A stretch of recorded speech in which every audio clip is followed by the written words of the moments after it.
talking about limiting beliefs? Yes. Yeah. You have so much more potential. Most successful men during the journey, they were their biggest adversary. They were. I have talked myself out of I don't know how many things because somewhere, somehow, someone has done something to me to make me doubt or lack my ability.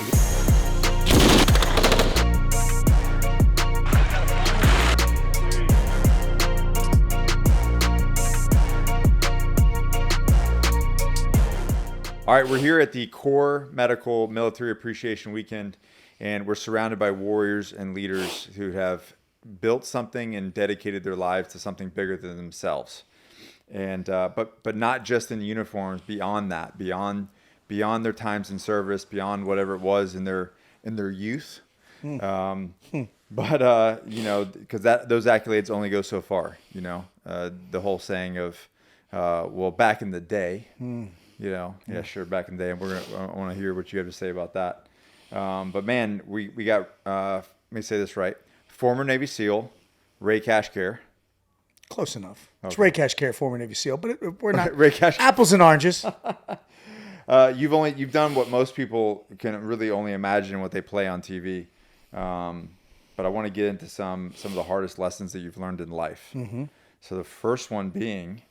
What's a moment in your life where you thought this might break me, and how did you push through it? Shit, where do I start? You probably have several of those moments. Do you want to be more specific with like buds No. or? No. Just like think of a moment that you're like, damn, this might actually break me. Well, let's start with SEAL training. That would have been Steel Pier. So Steel Pier, for those that don't know, is where, there's a big barge and it's steel and the surroundings, the atmosphere, 'cause it's cold and they spray you down and you have to constantly keep getting up and doing little things and getting in the water and coming back and just over and over again until your body just says no. And it's one of the few times, I'm not going to sit here and say I never thought about quitting buds, but that was a big one that day, and, yeah. We got a guy downstairs that, Redmond, he was in my buds class, and I literally looked back and said, dude, just push me in, because my body stopped. It wouldn't do it again. As far as personal life, I know this is going to let me finish. Yeah. I think it was the day my daughter was born. Just how nervous and anxious and excited I was. I was just like, holy shit, man, this is going to break me. Not in a bad way, but just like it broke me on levels of being vulnerable. There's different levels of like breaking, it broke me down to, I think, the purest form of being a vulnerable man, because, when your wife's giving birth, there's nothing you can do except sit there and pray. And, and when my daughter Nyla came out, my daughter, she was dead quiet for a second, and I was just like, at that moment, I was like, please yeah. God. It was the most horrifying and beautiful thing, in a split second, and my life flashed before my eyes. So other than that, man, you know me and who I am. I just put my head down, like get my ass whooped by you today, and just go for it, But yeah, they're probably two of the biggest ambushes that I had that affected me internally the most. Excellent. We talk a lot about leadership and the resilience, but what's something about the weight of responsibility that people don't understand? Well, it's a 24/7 thing, the weight of responsibility, it never ends. And if anything, it increases. And, some of the greatest leaders I've met really know how to balance the levels. Like I'm going through 20,000 things right now as we're sitting here talking, and you got to do it with a smile on your face. But it's all about just being able to, I talk about the three things that I do with everything with leadership. I prioritize, I strategize, and I monetize, right? So I prioritize what's important. I strategize how I'm going to get it done. And then from the monetization standpoint, right, I know we're entrepreneurs, but it's how can I create growth, right? Not just, there's physical, mental, emotional, social, spiritual, and financial growth. I'm trying to, as a leader, expand on all avenues of growth, but it's not as easy as people think. To be a great leader, it's like playing chess. You've got leadership is looking out and up, not down and in. Yeah. So on leadership, because I think that a lot of people, especially in the military, look at us and go, "Oh, you came from special operations, so you guys are great leaders." Uh, Sorry. yeah.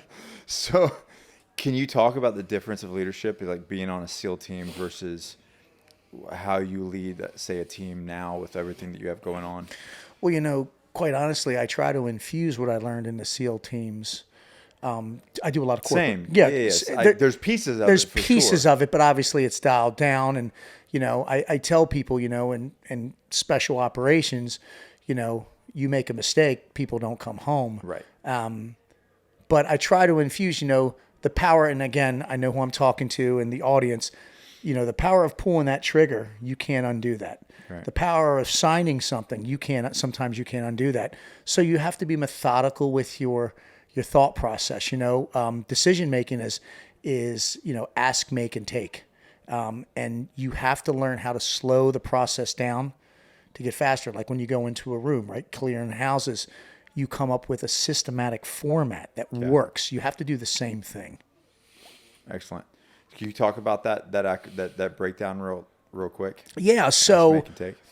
ask, make, and take. Right. Let's put it in layman's terms and talk about my wife Tricia, 110 pounds, road rage. Right. She will literally cuss a guy out your size, and I'm in the car and I got to get out and go, "Oh, God, I'm going to die." But what most people do with decision making is they don't use the whole system. They ask and then you just make a decision. They don't, ask, you got to make and then take. They just make and take action. They don't ask, what are the consequences going to be, right? Yeah. And this happens all the time. You see the road rage, you see all this stuff, but the best advice I could give a leader and what I try to implement from what I learned from, I've worked with some of the greatest leaders on the planet and some of the shittiest ones too. It's everywhere. Is you have to you can't leave out one of those parts. Ask, make, take. And in the teams, we say analyze, assess, execute. I had to get corporate.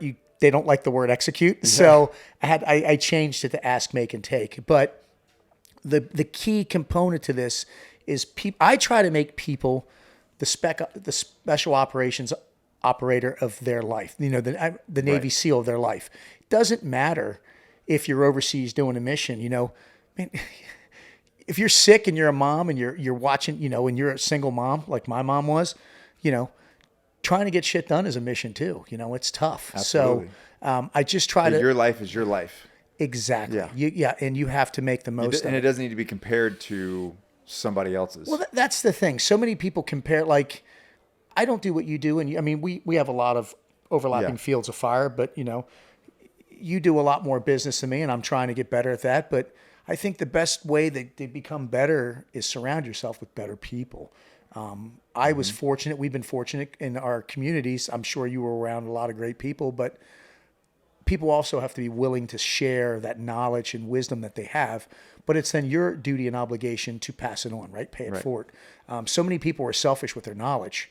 And there's so many, the more you make, the more you give. And that's a very scarcity mindset, right? Like you think that I'm going to give this piece of information and they're going to somehow take it away from me. Like it's not the way that it works.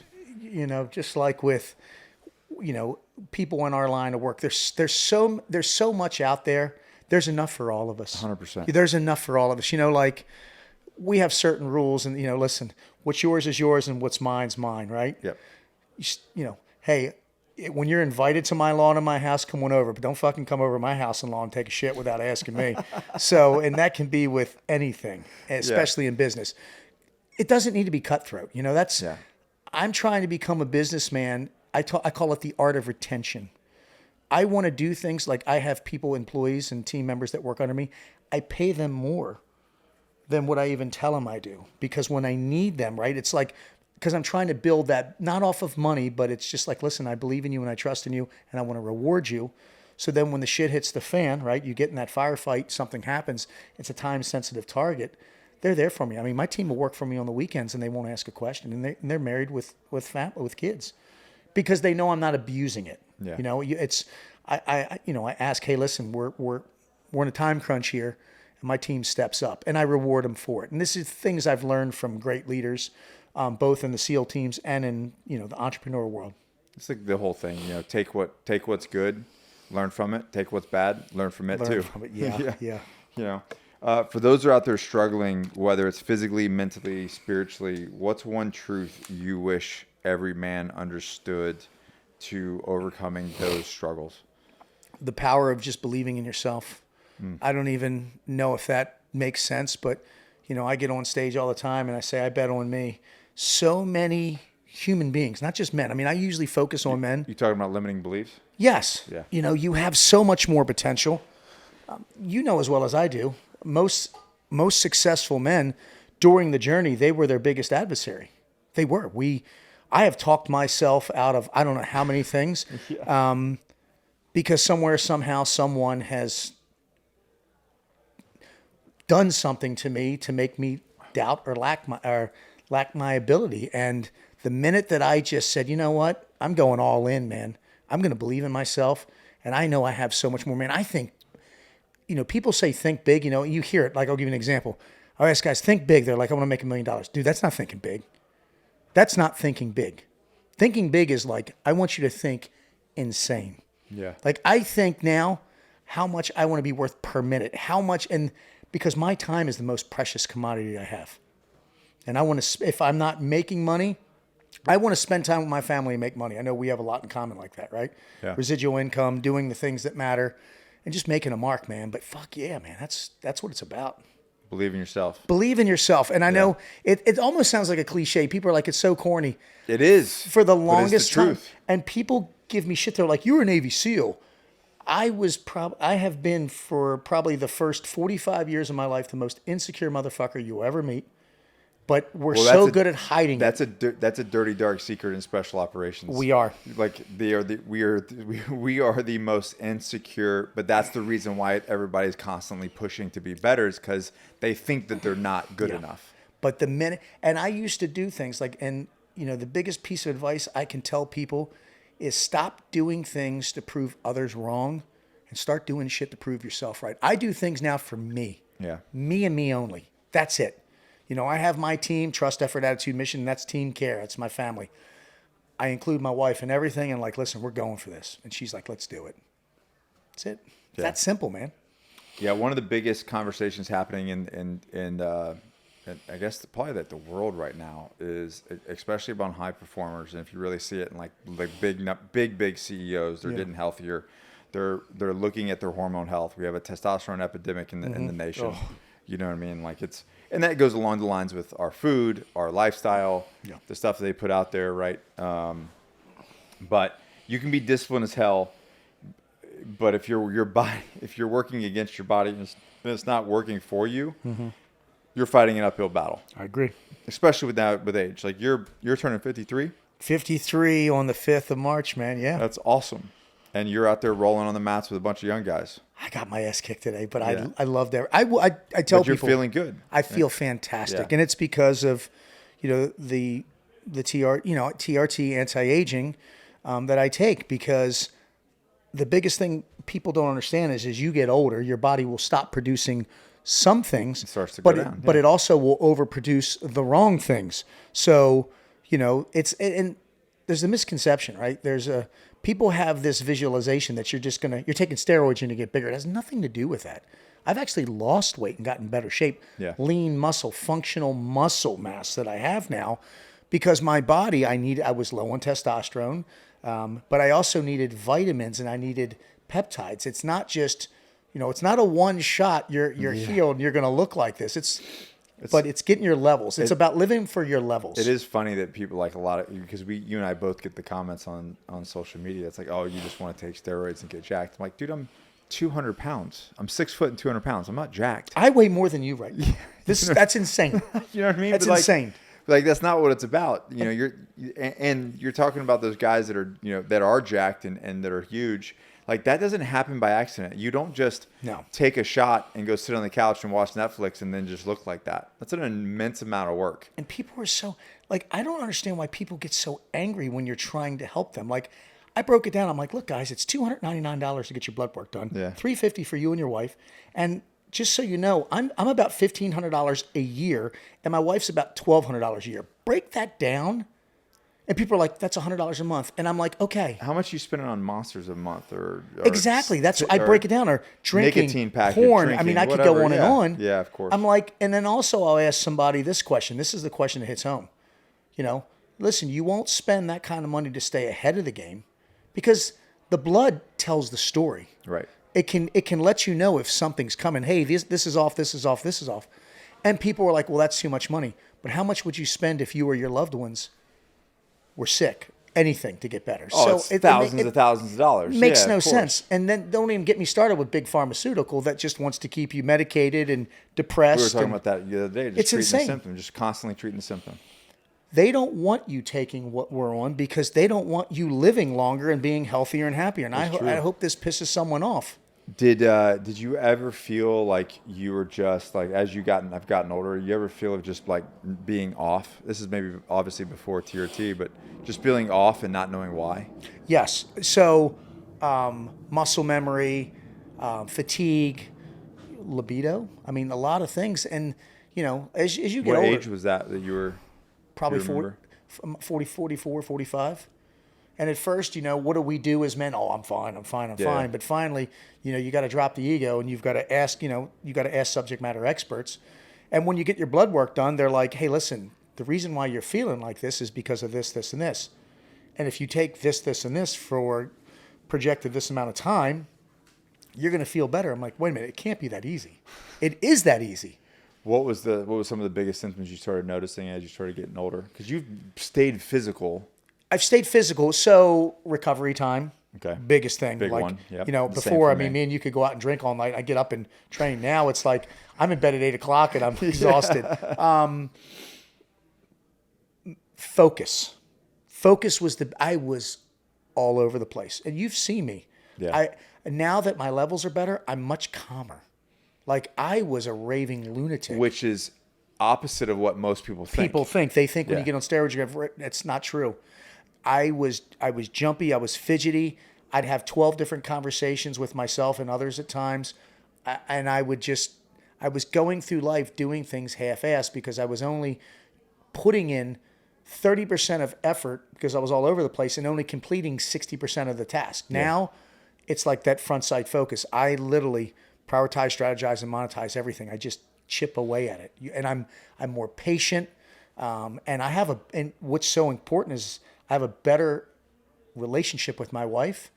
And I mean, I know this, and our physical, the intimacy is never been better, you know? So, I mean, and that's what it's about, And you turned 53. How awesome was that? It feels great. And I had a conversation with a female doctor and I pulled my wife up and said, listen, I'm at the time, when I started with you guys, I was like early 52 because I've just been with you guys for about a year. And I said, hey, listen, libido, this. And I wasn't embarrassed. I was like, listen, I want to live longer, be happier, be pain-free, and be able to told the lady, have sex with my wife as long as I can. And she was like, I love your openness and your honesty. And we came up with a plan, and man, I follow it to a T. Yeah. And I think that's the message that most men need to hear is like drop the ego and stop trying to like cover shit up and just like get the support that you need. Like, listen, like these are all, it really is more common and more normal than people think, but it's like you guys aren't talking about it. There's so many men going through life that just don't have the education and the understanding about it, and they're powering through it. And I was one of them, but the ego is, I'm a Navy SEAL, I don't need that. Eventually, men, you're all going to need it. Like, it's either you can... If you want a high quality... If you want a high quality life, yes. Me, I was going through life, on unleaded. Now I'm running premium and I feel great. I mean, that's just the synopsis of how I want to break it down. How do you approach training, recovery, and performance now versus when you were in the trench, It's methodical. When I was in the trench, I thought I was invincible. I didn't ask anybody for anything. Now, you saw me on the mat today. I will ask and train with... It's about surrounding yourself with better people. Yeah. And what I do is there's 100 ways to skin a cat. I'm going to put all 100 of those in my toolbox, the physical, mental, emotional, social, spiritual, and financial toolbox, and utilize them. I'm much more methodical, and you have to be. You have to be. The thing is even though I'm in great shape and I feel great now, I still can't do the things I used to do when I was 25. And that's okay. And you have to come to terms with that. But I feel like I'm the best version of 52 and 9/10 that I can be. Yeah. And now it's fine tuning. That's what I do. Excellent. So obviously this event is huge. It's Yeah. it's a really big deal, but it's more than just getting guys together. It's about reconnecting on what this mission is. You know, the people that have driven mindsets. What's your biggest takeaway from the event so far? The camaraderie, the brotherhood, and obviously Sydney has a mission. He loves helping vets and he loves helping people. And I love that. It's intoxicating. It's like a moth to a flame. Everybody that's here wants to be better. And not only do we want to be better, we want to help other people. And I'm in the right room with the right people. That's rare. And that's kind of what I was going to look. Yeah, when you look around at the men that are here at this event today, what gives you hope? Just knowing that people were still, look, people traveled from all over the country to show up here. People want to be better and do better, and that gives me hope to be that. I mean, there's a lot of people here that I want to take pieces of, and be like, and I'm going to extract it from all of you. That's what I do. I mean, God, we had how many people show up this morning for jiu-jitsu? It's more than ever. It's more than ever. It's so easy to make excuses of why not to do it, but there's only one excuse or one reason to do it, and that's to become better. And the people that are here want to be better. That's why they're doing it and showing up. Yeah, there's a lot of classes happening on medical classes, all kinds of events and situational awareness, going out the range, shooting machine guns, and having all kinds of fun. For those who aren't here, what's one piece of advice you'd give them to start building their own tribe of high caliber men? Weed out the weak. Weed out every single person that I know has somebody, and I know how to use the word properly, toxic in their life. Not toxic masculinity, toxic in their life. Everybody has someone. You have got to literally do a self-diagnosis on yourself. Who is bringing you down, and you cut them loose. That is the minute I cut the negative people, places, things, and entities out of my life, I became unstoppable, right? So many people settle, I mean, I had a relationship where I hadn't spoke to my mother in 5 years. I rekindled and started that relationship back up on my terms, saying this is how it's going to be. Just because you kick things out of your life doesn't mean you can't bring them back. Yeah. But I'm a stronger person now, and it's my way or the highway. And that's just how it has to be. And that's part of that is, I think, because I'm a much more calm individual who is going to live forever. Yeah, your network is your net worth, right? That's it, man. Yeah, I'm always telling people, like, man, be the captain of your own ship and the CEO of your own life. Yeah. Well, as always, awesome. Always awesome to catch up with you. Mm-hmm. Ladies and gentlemen, that is Ray Cashcare, former Navy SEAL. Boom. Where can people find you? And so obviously, if you want to send me DMs and be nasty, Ray Cashcare IG, but raycashcare.com is the best way to get a hold of me. And everything you have going on? Everything I got going on, raycashcare.com. Perfect. All right, check him out, guys. Peace. Thank you.